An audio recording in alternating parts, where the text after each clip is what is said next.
கிறிஸ்துவுக்குள் அன்பான கர்த்தர் யாவரும் இயேசு கிறிஸ்து நாமத்தினாலே காலை வேளையிலே உங்கள் வாழ்த்துக்களை தெரிவித்துக் கொள்கிறேன். அடைக்கப்பட்ட ஆசீர்வாத கதவுகள் திறப்பது எப்படி?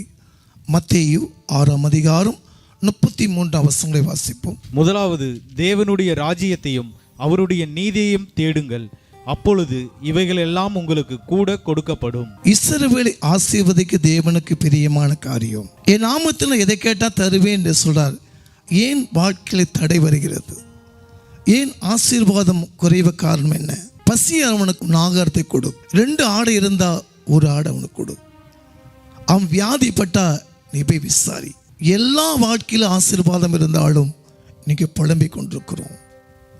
அந்த தடை வர காரணம் தேவனுடைய சித்தம் இல்லாமல் செய்வதுதான் தடை வர காரணம். இன்னைக்கு ஒரு ஏழை மனிதன் மிகுந்த ஆசீர்வாதமாக பெற்றுக்கொண்டது எப்படி நம்ம பார்க்க போகிறோம். ஜார்ஜ் முல்லர் 1805 ஜெர்மனியிலே பிறந்தார்.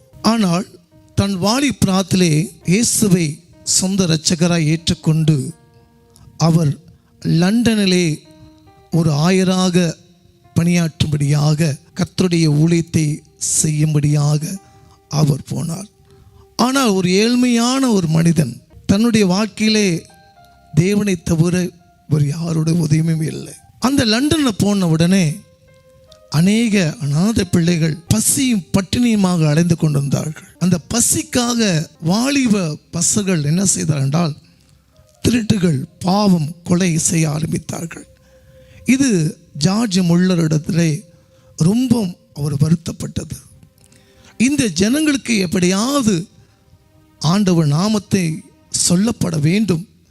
ஏன்னா அந்த பிள்ளைகளுக்கு உதவி செய்யும்படியாக வசதி வாய்ப்பு இல்லை.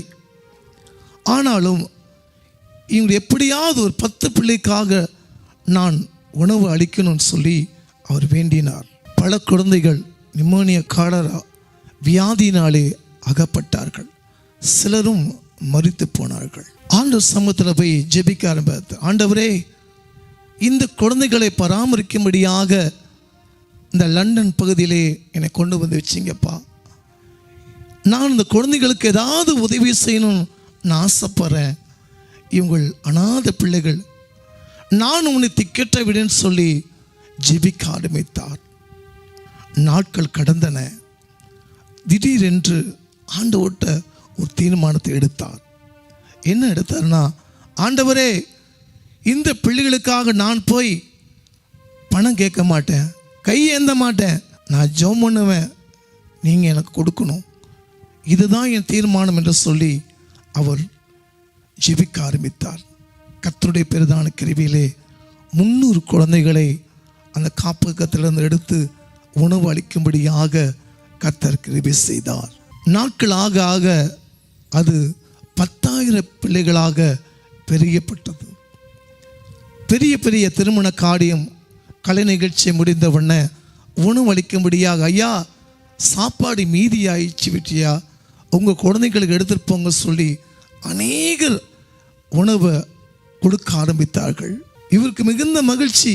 ஆனாலும் அவர் என்னன்னா ஒரு வாடகை இடத்துல இருக்கிறார். கர்த்தர் சமூகத்தில் ஜெபிக்க ஆரம்பித்தார்.